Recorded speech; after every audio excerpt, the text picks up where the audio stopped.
Photojournalist Devon brings us the highlights from that event. Vanessa, the video shows a flight attendant doing everything she could to stop an argument from getting physical on board a Spirit Airlines flight moments after it landed here at Boston Logan Airport late last night. Firefighters from 8 different towns teamed up to fight the flames that have ravaged this home across the street from where we're standing, turning it into a pile of rubble. Firefighters had to make constant trips to a nearby lake for more than 4 hours to get the amount of water necessary to prevent the fire from flaring back up. The neighbor who's lived here on Beacon Hill for more than 3 decades tells me he's never seen anything like it. He took photos of the coyote being lassoed by an animal control officer after the animal darted down this brownstone-lined street and into this alley. The water really made a river out of the road and people's yards. You can see just how high it got here, and this is just one area now cleaning up.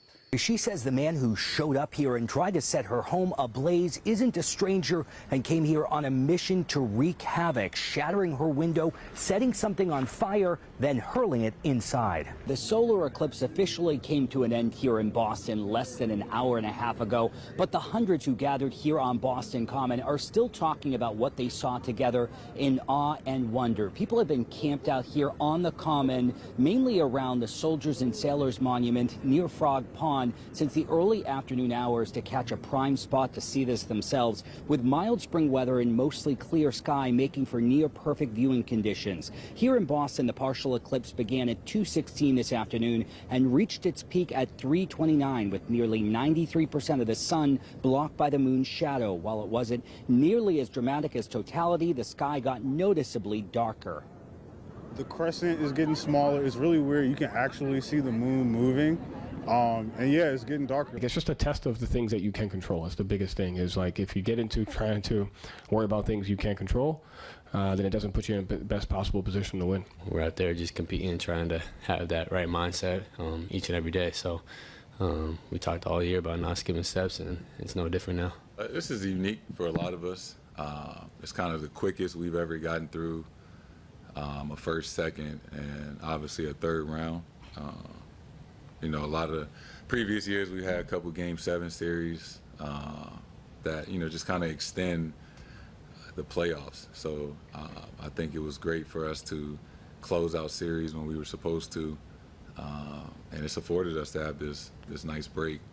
And, you know, obviously the work we put in through the regular season, that we get to start the finals at home. If you're looking at your screen, the footage we filmed on Sunday night on the eve of the so-called crackdown is to the left, showing a row of mostly tents. To the right is what it looked like on Wednesday night, the tents replaced with tarps. I think they really tried to do it, but there's no good answer. Kerry, he says he's proud of the students who have been camped out here for more than 24 hours now. You can hear them still chanting with momentum at this hour. Others in the Jewish community say these demonstrations are making them uncomfortable on the first night of Passover. We will be here until the college meets all of our demands. Students who have set up encampments on college campuses across the Boston area, including Emerson, MIT, Tufts, and Harvard, say they won't be budging until their schools prove they've cut all financial ties with Israel. We are following on the tradition of popular university, which is the idea of students taking back the institutions that they are a part of. President Joe Biden's motorcade departed Boston's theater district after his third and final fundraiser of the night in Massachusetts at the Schubert Theater, headlined by singer-songwriter James Taylor.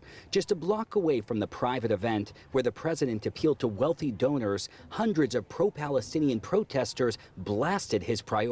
We are really questioning what he's campaigning on, because he hasn't delivered on really any of his major promises to the American people, yet he has limitless amounts of money to send to Israel to facilitate a genocide of Palestinian people. Biggest threat in the world today, Israel and the USA! The rally, organized by the Boston branch of the Party for Socialism and Liberation, happened as Biden's approval ratings are the lowest of his presidency. We're here now, and it seems, it was just like yesterday. Those memories never faded. Less than 2 weeks away from the 11th anniversary of the Boston Marathon bombing that forever changed the lives of Jackie Webb and Paul Norden, the couple is reminiscent of how far they've come, now parents to 2-year-old and 6-month-old daughters. From the very beginning, it was instilled in us that we would give back. We wanted to give back. Webb and Norden, who suffered severe burns and shrapnel injuries that resulted in the loss of his right leg, are now giving back in a major way. We want to celebrate those people that have been in trauma that didn't have,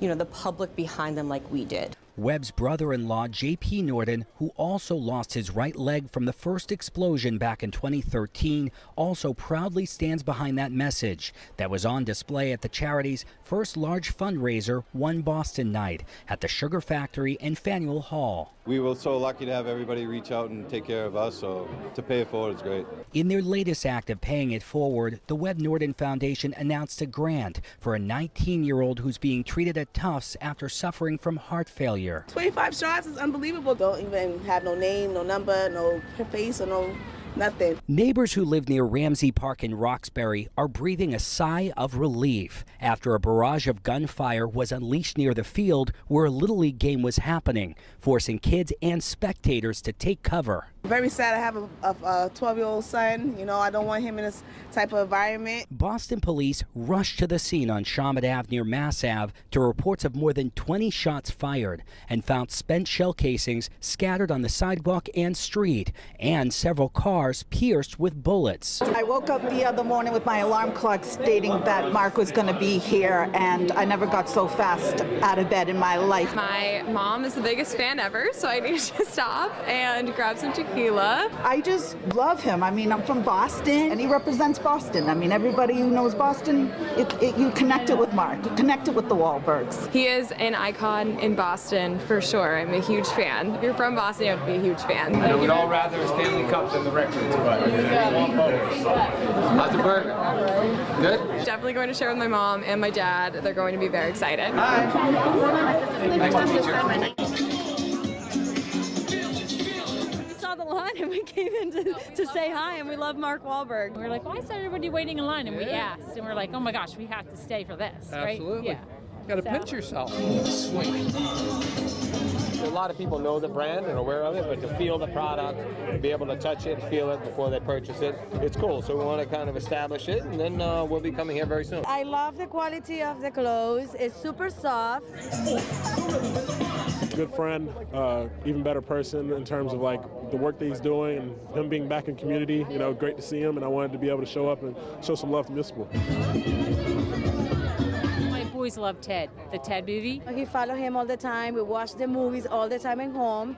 And I just want his dream to come through. The feeling is mutual. There's a lot of love and appreciation. They know I'm a very humble guy and come from humble beginnings, but they also know that, hard work has afforded me to do lots of incredible things, and I'm encouraging everybody else to be the best version of themselves. I remember watching these shows before I got to the league, so like when I got to Boston and was able to meet him, it was even more special. I mean, to know him as a person, know him as a human, he's been phenomenal for me and my family. Congratulations, Boston 25 on 20 years of Zip Trips. God bless. 25 more here to come.